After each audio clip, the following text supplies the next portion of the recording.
Assalamualaikum warahmatullahi wabarakatuh. Waalaikumsalam warahmatullahi wabarakatuh.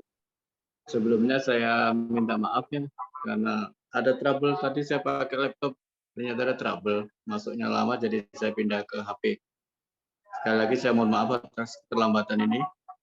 Yang pertama, saya ucapkan terima kasih ya kepada teman-teman yang sudah melibatkan saya dalam diskusi pada malam hari ini, pada narasumber Mas Khoir. Mas Khoir ya, yang jadi hadir malam ini. Karena ada perubahan kayaknya kemarin, betul ya? Oke, Bapak. Terus pada teman-teman semua, audien yang saya hormati, sekali lagi ini saya sangat apresiasi ya yang pertama, karena terus terang saya sebetulnya iri dengan forum-forum yang dilibatkan atau melibatkan oleh teman-teman selain di kampus kita ya. Seolah-olah mereka,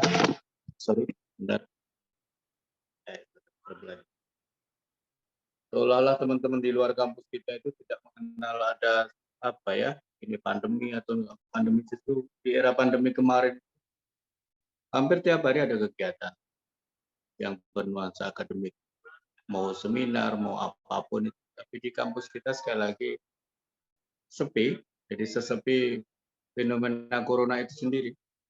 Jadi hampir ramai ketika tahlil saja. Nah, makanya saya sangat terima kasih, saya apresiasi sekali, saya sangat senang. Mudah-mudahan ini menjadi apa ya, bagian yang tidak terpisahkan dari keseharian kita. Akademik milieu kita sudah habis ya. Saya katakan habis karena hampir tidak terjadi, menurut pengetahuan saya, forum-forum seperti ini. Oleh sebab itu sekali lagi saya apresiasi, ini mudah-mudahan menjadi bagian yang awal yang pernah saya ikuti dan menjadi seterusnya diikuti oleh teman-teman yang lain. Para peserta diskusi malam ini yang saya hormati, bicara transformasi kepemimpinan kiai dan santri di era modern, ada beberapa poin yang ingin saya udar terlebih dulu sebagai pengantar diskusi. Yang pertama, saya ingin mendudukkan dulu kenapa harus ada transformasi kepemimpinan. Kalau bicara transformasi kepemimpinan, ya ini sebuah fenomena yang berujung kepada perpindahan bentuk kepemimpinan. Perpindahan bentuk kepemimpinan ini tentunya berpindah dari A ke B. Nah, A di sini adalah dianggap pemimpin tanpa visi, pemimpin nyaris tanpa misi, beralih menjadi model kepemimpinan yang penuh dengan visi, penuh penjelasan misi, akhirnya organisasi bisa bergerak.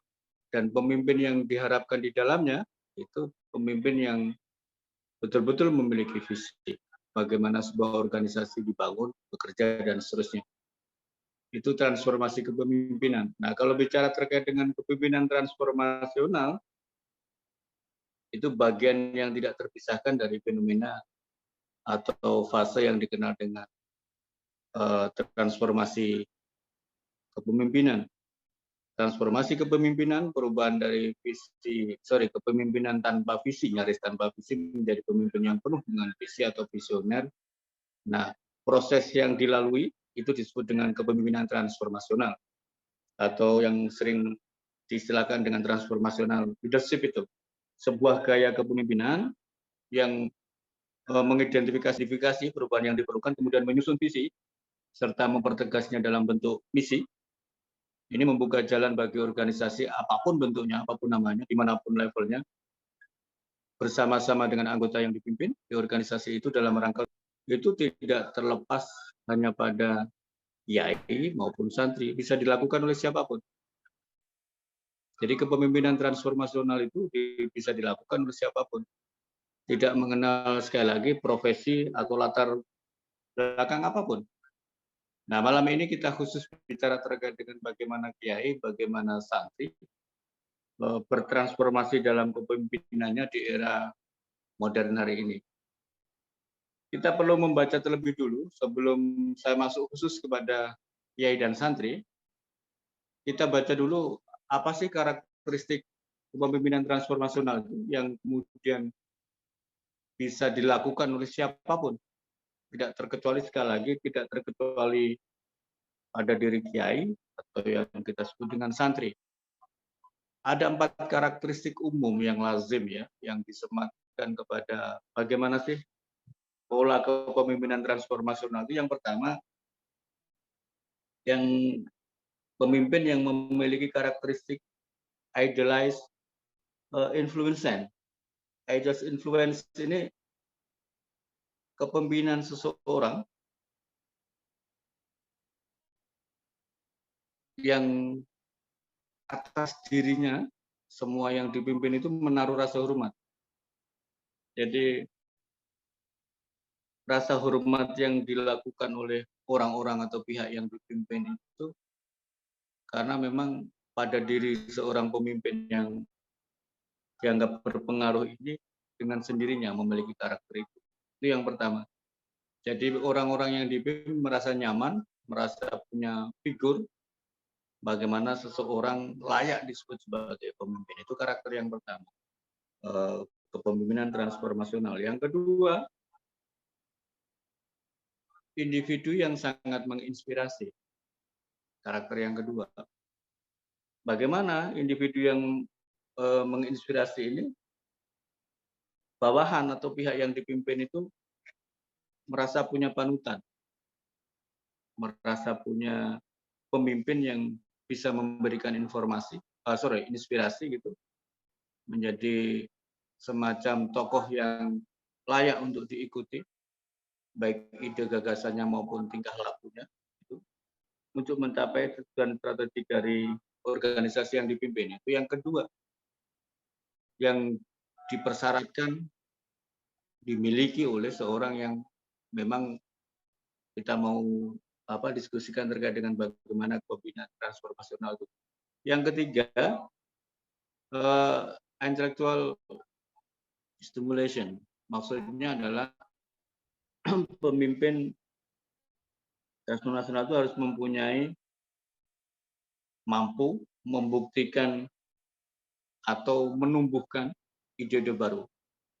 Jadi mampu menstimulasi, mampu memberikan terobosan, mampu memberikan sesuatu yang beda, gitu.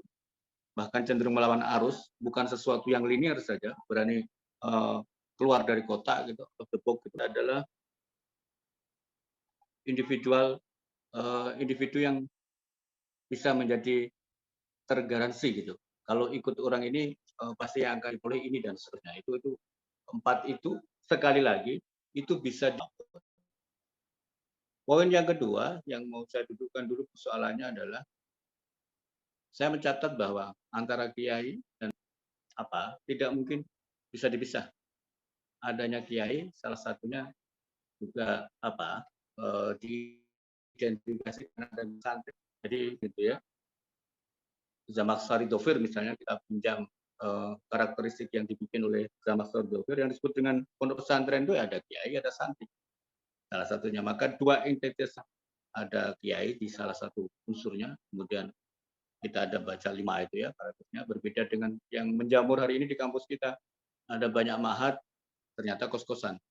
Ada banyak ada ma'had, pondok, apapun namanya, kemudian tanpa ada kiai. Kalau meminjam Zamak Sari Dovir ini sangat tidak benar. 2 entitas itu, kalau bicara tentang gaya kepemimpinan transformasional, dua entitas ini kiai dan santri itu sangat fleksibel, visioner, fleksibel, dan kemudian tidak habis oleh zaman, strateginya menyesuaikan betul dengan pada saat era revolusi. Kita kenal sejarah terkait dengan bagaimana para kiai dan santri itu berada di garda paling depan. Itu semua energi, pikiran dan seterusnya digerakkan untuk kemerdekaan bangsa ini. Terus kemudian pasca kemerdekaan, di saat pihak kolonialisme masih ingin masuk lagi ke Indonesia, kita kenal dengan ada semangat resolusi jihad itu. yang kemudian hari ini kita peringati sebagai Hari Santri itu lagi-lagi para kiai dan santri berada di titik paling depan memperjuangkan. Nah, bagaimana hari ini kita tentu tidak bisa lagi menggunakan pola pikir pada masa yang sebelumnya karena memang suasananya sudah berbeda. Hari ini santri tidak memperjuangkan negara, idealisme, agama, dan seterusnya itu dengan cara-cara pada masa itu. Pun kiai pun demikian, karena banyak catatan, ada banyak tipologi kiai. Ada di catatan para peneliti ya, tidak lagi seperti pada masa itu, kalau disebut kiai ya alim dalam dan pengetahuan agama utamanya. Nah, sekarang final ada kiai politik, ada kiai sembur, terus kemudian eh, ada kiai tadi, ada kiai politik, misalnya kayak gitu, itu berbeda lagi. Nah, santri pun demikian, santri tidak bisa lagi mengikuti pola pikir pada santri yang bertransformasi dalam persoalan kepemimpinan ini adalah satu, tetap mengejawantahkan ajaran Islam. Kita sebut santri hari ini agak kita perluas ya.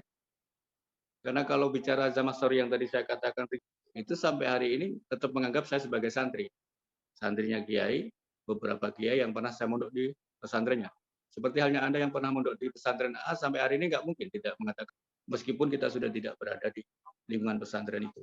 Nah, tapi semangat bagaimana pondok itu mengajarkan kepada kita tentang agama itu yang tidak boleh berubah. Yang kedua, santri hari ini karena memang zamannya sudah berubah, kemampuan atau skill. Bagaimanapun kita tidak hanya berebut pasar, berebut lahan dengan mereka-mereka yang ada dalam pesantren yang sama, dalam institusi yang sama. Kita sudah semakin berkembang. Nah, yang ketiga yang tidak kalah pentingnya adalah santri harus melek terhadap teknologi. Ini mau tidak mau harus dilakukan. Santri tidak boleh lagi dikenal terjadi pada diri santri. Yang terjadi adalah apa? Terjadi adalah yang disebut dengan dalam bahasa Jawa itu gumunan itu. Culture shock gitu bahasa lainnya. Culture shock ini bukan hanya pada persoalan UK. Nah, kalau sudah culture shock dialami oleh santri, tidak mungkin bisa melakukan transformasi dalam bagaimana ilmu dia dapat. Apalagi sampai bicara terkait dengan kepemimpinan, karena tidak itu proses dan faktor lain. Jadi ada tiga hal tadi yang saya perlu dudukkan dulu sebagai pemantik diskusi ya. Kenapa harus ada transformasi kepemimpinan transformasional itu? Terus yang kemudian karakteristik dari kepemimpinan transformasional itu, bagaimana kiai hari ini, bagaimana santri hari ini, itu beberapa poin yang mungkin sebagai pengantar ya transformasi kepemimpinan kiai dan santri di era modern pada malam ini. Selanjutnya nanti kita perdalam dengan diskusi. Baik, itu terima kasih.